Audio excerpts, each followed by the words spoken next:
Yes, sir. What do you think about the regime in Syria at the moment? What do you think will happen in the future for Syria? Like how the war, how it's playing out. The question from the young man in the front is, what do we think about Syria at the moment and how the war will play out in the future? It really depends on a number of things. It depends whether or not the Russians maintain their support for Assad in taking out those last few areas, this area called Idlib, I think that's how you pronounce it.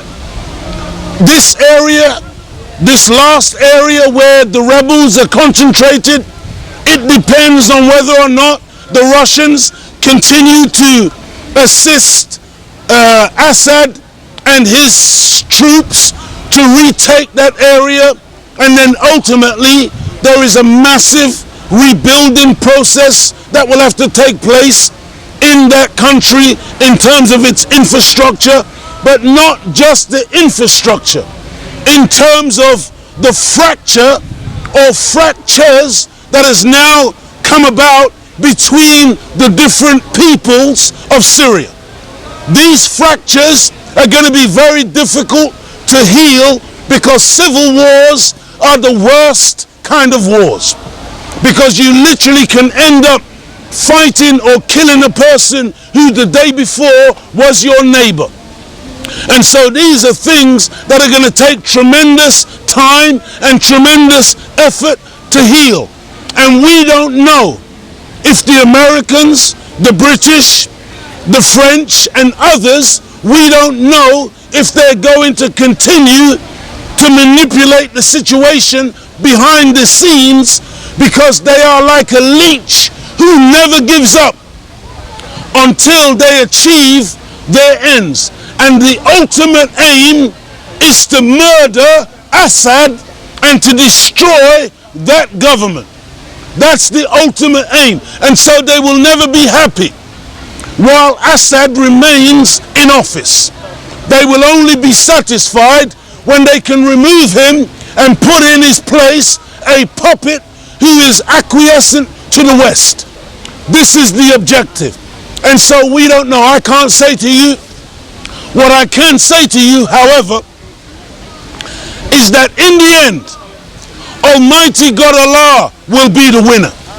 And all of the machinations of Satan and his devils and the wickedness that they are doing to the people around the world, it will only go on for a short time. It will not continue forever. Thank you for your question. Next question. The question from the gentleman in the front is, what do we think is going to happen in Iran? Right now, Iran is in the crosshairs of the West. Iran has been placed in the crosshairs by Israel. Netanyahu is a war criminal. Netanyahu is one of the most wicked and evil, deceptive demons on the planet. And he desires that to trick or hoodwink America and the West into attacking Iran.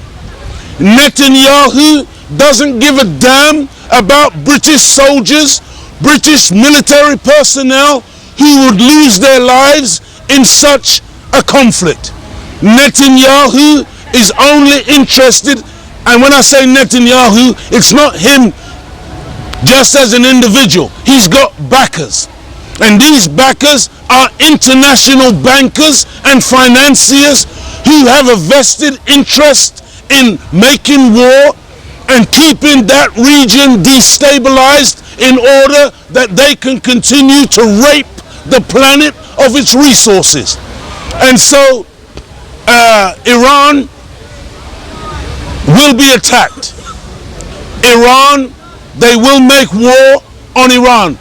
Unfortunately for the West, the Iranians are not like some of these other groups, some of these other nations which fall over like a deck of cards. The Iranians don't play that. The Iranians are very, very serious Muslims. They are not even Arabs. They are Caucasian people from the Caucasus Mountains. And they are extremely serious about their Islam and about the integrity of their sovereignty. And they will fight. And they do have weapons. They do not possess nuclear weapons, nor have they ever gone for nuclear weapons. This is a big lie told about Iran. They have pursued nuclear energy to provide electricity for their nation because they are a modern nation who, like all other nations, have the right to have a modern society and a modern system.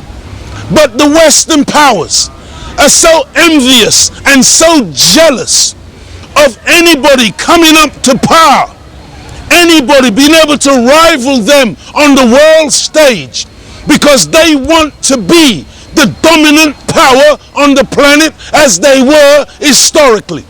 The British Empire. Britain has never given up on the idea of empire.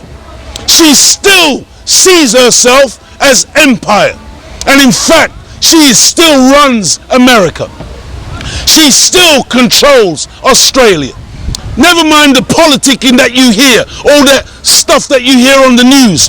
Behind the scenes, Britain remains the power broker for 2/3 of our planet. And they are the number one, the chief antagonist when it comes to the fermentation of war and conflict all over the globe.